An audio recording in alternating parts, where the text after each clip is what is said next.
Hello guys, स्वागत है आपका मेरे चैनल की एक और इंटरेस्टिंग वीडियो में। दोस्तों, आज की इस वीडियो में हम जानेंगे ऑक्सीजन के बारे में कि ये किस तरीके से बनाई जाती है और किस तरीके से इसे स्टोर किया जाता है, साथ ही साथ में किस तरीके से इसे ट्रांसपोर्ट किया जाता है। तो चलिए गाइज शुरू करते हैं। सबसे पहले हवा को जो है फ़िल्टर किया जाता है और उसके बाद में कंप्रेस किया जाता है। फ़िल्टर करने से क्या होता है दोस्तों, जो आपका फ़िल्टर लगे होते हैं ये हवा के अंदर जितनी भी ज़्यादा अशुद्धियाँ प्रेजेंट होती हैं उन सभी को दूर कर देता है। यानी कि जो धूल मिट्टी होती है उसके जो बारीक कण होते हैं वो सारे के सारे अलग कर लिए जाते हैं। फिर इसको कंप्रेसर के अंदर पहुंचाया जाता है, जहां पर जो आपका कंप्रेसर होता है उसमें दो पाइप होते हैं, एक इनलेट के लिए एक आउटलेट के लिए। यानी कि एक से जो हमारी फ़िल्टर होकर हवा आ रही थी वो अंदर आएगी और दूसरी तरफ जो कंप्रेस हवा है वो बाहर जाएगी। जो कंप्रेसर होता है इसके अंदर एक पिस्टन लगा हुआ होता है जो कि इनलेट से आने वाली हवा को लगातार कंप्रेस करती रहती है और जो दूसरा पाइप होता है आउटलेट का वहाँ पर पहुँचाती रहती है। अब इस कंप्रेस करने के दौरान जो हवा होती है वो काफ़ी ज़्यादा गर्म हो जाती है।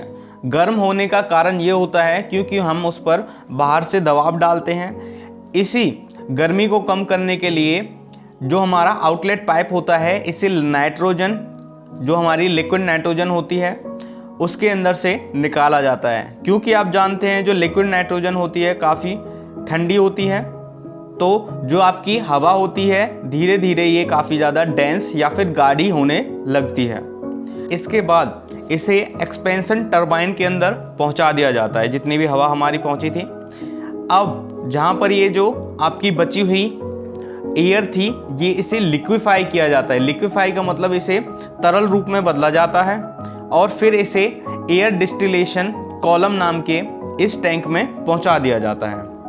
अब इस टैंक के अंदर क्या होता है, धीरे धीरे से, क्योंकि हमने देखा था जो लिक्विड हमारी एयर बनी थी इसका टेम्परेचर करीब -200 डिग्री सेल्सियस था। अब इसे जो हमारा एयर डिस्टिलेशन कॉलम है ये वाला, तो इसके अंदर धीरे धीरे से इसे गर्म किया जाएगा, यानी कि इसे फैलने के लिए छोड़ दिया जाएगा। और क्या होगा, इसकी वजह से जो अलग अलग गैसेस हमारी मिक्स थी इस टैंक के अंदर, यानी कि इस लिक्विड जो हमारी एयर है लिक्विफाइड एयर, इसके अंदर वो सारी की सारी अलग होने लगेंगी। इस प्रोसेस में सबसे पहले जो है हमारी नाइट्रोजन गैस सबसे पहले अलग हो जाएगी, क्योंकि ये गर्म हो जाती है लगभग -196 डिग्री सेल्सियस पर। इसके बाद में जो है नेक्स्ट हमारी आर्गन जो है वो हमारी सेपरेट हो जाएगी -186 डिग्री सेल्सियस पर। और जो हमारी लास्ट में ऑक्सीजन बचेगी इसका बॉइलिंग पॉइंट क्योंकि काफ़ी ज़्यादा हाई होता है, लगभग -185 डिग्री सेल्सियस। इसके बाद में इसे जो है ये हमारी रेजिड्यू के तौर पर बच जाएगी और इसे इकट्ठा कर लिया जाएगा।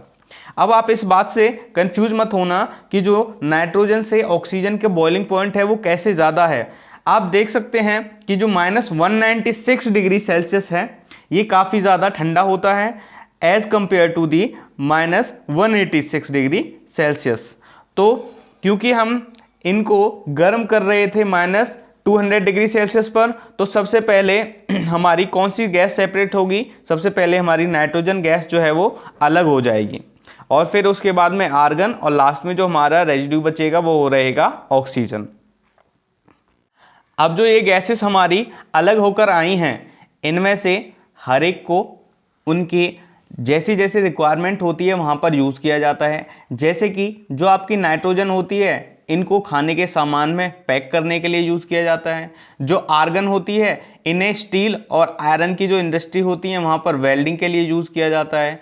और जो आपका ऑक्सीजन हमारी स्टोर होती है इनको भी एक स्पेशल टैंक, जिन्हें क्रायोजेनिक लिक्विड टैंक भी बोला जाता है। जो क्रायोजेनिक होता है इस वर्ड का मतलब होता है कोई भी ऐसी चीज़ जिसे -150 डिग्री सेल्सियस से लेकर एब्सोल्यूट ज़ीरो यानी कि -270 डिग्री लगभग -270 डिग्री सेल्सियस के बीच में जो है स्टोर किया जाता है। वो सभी चीज़ें आपकी क्रायोजेनिक कहलाती हैं। अब जो हमारी ऑक्सीजन होती है, इन्हें दो तरीके के सिलेंडर्स के अंदर भरा जाता है। एक होते हैं हमारे पोर्टेबल सिलेंडर्स और दूसरे होते हैं हमारे क्रायोजेनिक सिलेंडर्स। जब हमें बहुत ही दूरी पर सामान पहुंचाना पड़ता है तब हम क्रायोजेनिक टैंक्स के अंदर ऑक्सीजन को भरते हैं, और जब हमें नियर बाय कहीं किसी हॉस्पिटल में जो है ऑक्सीजन को पहुंचाना है तो हमें पोर्टेबल सिलेंडर्स का यूज़ करना पड़ता है। अब अगर मैं प्रेशर की बात करूं तो एक नॉर्मल टैंक के जो हमारा सिलेंडर होता है, इसके अंदर जो प्रेशर होता है वो लगभग 3000 psi या फिर 200 बार का होता है, और एक नॉर्मल पेशेंट को जितनी रिक्वायरमेंट होती है प्रेशर की वो होता है 50 psi। ठीक है, तो इस तरीके से जो है हमारी लिक्विड ऑक्सीजन को बनाया जाता है और फिर उसको क्या है स्टोर किया जाता है, और वेरियस ट्रांसपोर्ट जो आप देख सकते हैं जैसे कि एरोप्लेन हो गया, ट्रेन हो गई हमारे, और जो हमारे ट्रक्स वगैरह होते हैं, इनके द्वारा जो है इंडिया के वेरियस जगहों पर ट्रांसपोर्ट किया जाता है। आई होप कि आपको ये सारी चीज़ें समझ में आई होंगी। आपको ये वीडियो कैसी लगी कमेंट करके ज़रूर बताइएगा। मिलते हैं नेक्स्ट वीडियो में।